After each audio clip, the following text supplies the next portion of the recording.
येऊ नको तर कुठल्या गाडीत बसू, शंभूराजे देसाईंचा भाजपवर सूचक निशाणा, संजय राऊतांना प्रत्युत्तर. सातारा, सांगली, सोलापूर विधान परिषद निवडणुकीच्या पार्श्वभूमीवर महायुतीत सगळं काही सुरळीत आहे का असा प्रश्न आता उघडपणे विचारला जाऊ लागलेला आहे. कारण पालकमंत्री शंभूराजे देसाई यांनी केलेल्या वक्तव्यामुळे राजकीय चर्चांना जोर चढला आहे. भाजपचे उमेदवार धैर्यशील कदम यांनी उपमुख्यमंत्री एकनाथ शिंदे यांची भेट घेऊन आशीर्वाद घेतल्याची माहिती समोर आली आहे. मात्र त्याचवेळी शिवसेनेला अधिकृत चर्चा किंवा निमंत्रण नसल्याची खंत व्यक्त करण्यात आली. आमची अवस्था म्हणजे येऊ नको तर कुठल्या गाडीत बसू, भाजपने आम्हाला विचारात घेतलंच नाही अशा शब्दात शंभूराजे देसाई यांनी नाराजीचा सूर लावला आहे. महायुतीतला सर्वात मोठा पक्ष कोण आणि निर्णय प्रक्रियेत कोणाला स्थान, यावरून आता पडद्यामागे काही वेगळंच सुरू आहे अशी चर्चा रंगू लागलेली आहे. विधान परिषद निवडणुकीपूर्वी हे वक्तव्य राजकीय संकेत देणारं मानलं जात आहे. दरम्यान ठाकरे गटाचे नेते संजय राऊत यांच्या शिंदे गटाला पश्चाताप झाला असेल तर मातोश्रीचे दरवाजे खुले आहेत. या विधानावर शंभूराजे देसाईंनी जोरदार प्रत्युत्तर दिले. रोज सकाळी त्यांचा भोंगा सुरू असतो. आता भविष्य सांगायचा व्यवसाय सुरू केला आहे.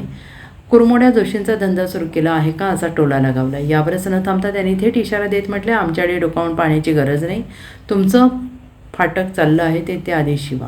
एकीकडे महायुतीतील जागा वाटप आणि संवादावर प्रश्न तर दुसरीकडे शिवसेना विरुद्ध शिवसेना असा शब्दांचा सामना. विधान परिषद निवडणुकीच्या आधीच साताऱ्यातील राजकारण आता अधिक तापण्याची चिन्ह दिसू लागली आहेत. सातारा सांगलीच्या विधान परिषदेच्या अनुषंगाने माहितीची एकही बैठक तुमची झालेली नाहीये किंवा भाजपकडून तुम्हाला कोणतंही निमंत्रण अद्याप दिलं गेलेलं नाही किंवा बैठकीला तुम्हाला निमंत्रण नाहीये. काय नेमकं म्हणजे याचा अर्थ काय समजायचा? अंतर्गत कार्यकर्त्यांमध्ये पण नाराजीचा सूर असं समजतं. काय आम्ही काय बोलणार त्याच्यावर? येऊ नको तर कुठल्या गाडीत बसू, अशी परिस्थिती झाली आता. म्हणजे तुम्हीच प्रश्न विचारता, तुम्हीच म्हणताय तुम्हाला निमंत्रण नाही आणि मग तुम्ही काय करणार? तर मग निमंत्रण नाही तर मग कसं कुठल्या गाडीत बसायचं? खेडेगावात म्हणे ना बघा, आमचे लोक हसायला लागले गावाकडचे, येऊ नको तर कुठल्या गाडीत बसू, काय करणार आम्ही? चला, धन्यवाद. आज उत्तमराव जानकर सुद्धा आमदार भेटायला आले होते. माननीय उत्तम जानकर साहेब शिंदे साहेबांचे चांगले मित्र आहेत. त्यांच्या विभागातल्या काही विकास कामांच्या प्रश्नासंदर्भात ते साहेबांना भेटायला आलेले आहेत. साहेब, राऊतांविषयीचा प्रश्न आहे. तुमचे राऊत संजय राऊत होऊन गेले, सकाळी 10 वाजून गेले, आता उद्या वाजायचे सकाळी. ते आज असं म्हटले की शिंदे गटाला पश्चाताप झाला असेल तर मातोश्रीचे दरवाजे खुले. त्याला कोण ती काय भविष्य काय लागले का? कुणाला पश्चाताप झाला आणि कुणाला नाही पश्चाताप?